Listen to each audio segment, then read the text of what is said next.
नमस्कार बंधुरा बकुलेर रान्नाघरे सकलके स्वागत जानाई। आज के तैरी करब एकदम हालका पातला कम तेल मशला दिए खासी मांसेर झोल। जारा एकदम तेल मशला खेते पछंद करें ना बा हालका रान्ना खेते पछंद करें, विशेष करे एई मटन बा खासिर मांस, तादेर जोन्नो एई रेसिपिटा। तो एई रेसिपिटा बानानोर जोन्नो आमि खूब एकटा गरम मशला यूज करिनी बा खूब एकटा तेलेरो यूज करिनी। सामान्य परिमाण तेल दिए तेजपाता फोड़न दिएछि और दारचिनी और दुটো एलाच फोड़न दिए एक पेঁয়াজ केटे दिएछि। तारपर लाल लाल करे पेঁয়াজটাকে भेजे निচ্छि। तार संगे दो चारटा काँचा लंका दिए दिएछि। खूब बेशी आज आमि शुकनो लंका यूज करब ना, झालटा आमि सम्पूर्ण काँचा लंका दिए करब। दिए दिलाम दुटो आलू, मिडियाम साइजेर दुटो आलू दिलाम। आमि आलू दिएई झोल करब, तार जोन्नो दुटो आलू दिए दिलाम। आलूटाके पेঁয়াজের संगे एकटुखानि भेजे नेब। देखते पाच्छेन तेल किन्तु आमि एकदम कम दिएछि, कड़ाइয়ের मধ্যে आमार तेल नेই बोललेই चले। যারা কিন্তু একদম পছন্দ করেন না বা অথচ মাংস লাভার বা মাংস খেতে ভালোবাসেন তাদের জন্য এই রান্নাটি। দিয়ে দিলাম বেটে রাখা মশলা। মশলাটাও কিন্তু আমি কম দিয়েছি। এখানে আছে আদা রসুন লঙ্কা পেঁয়াজ আর একটা শুকনো লঙ্কা। যেহেতু আমি 3-4টে কাঁচা লঙ্কা দিয়েছি, একটা শুকনো লঙ্কা দিলাম। একটুখানি জল দিয়ে ভালো করে কষে নিচ্ছি। এবার দিয়ে দিলাম 400 গ্রামের মতো মাংস।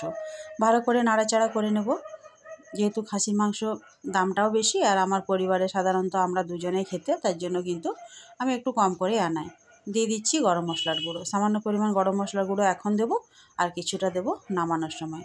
তখন দেওয়া গেল না, কাটাটা একটু কম হয়েছিল, একটু ভালো করে কেটে নিলাম, তারপর দিয়ে দিলাম। তারপরে দিয়ে দেবো একটুখানি মিট মশলা।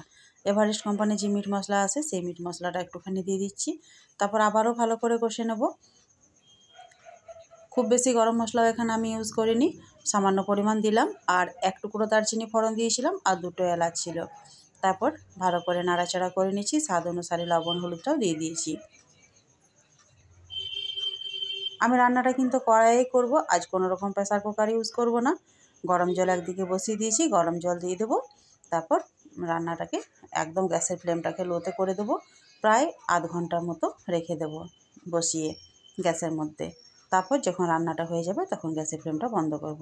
দেখুন আমার মোটামুটি হালকা পাতলা ঝোল রেডি হয়ে গেছে। গরম জল দিয়ে দিয়েছিলাম আর বেশ খানিকক্ষণ ফুটিয়ে নিলাম। টাইমটা বলে দিচ্ছি, প্রায় আধ ঘন্টা, প্রায় 25 মিনিটের মতো লাগে সেদ্ধ হতে, তার থেকে বেশিও লাগতে পারে।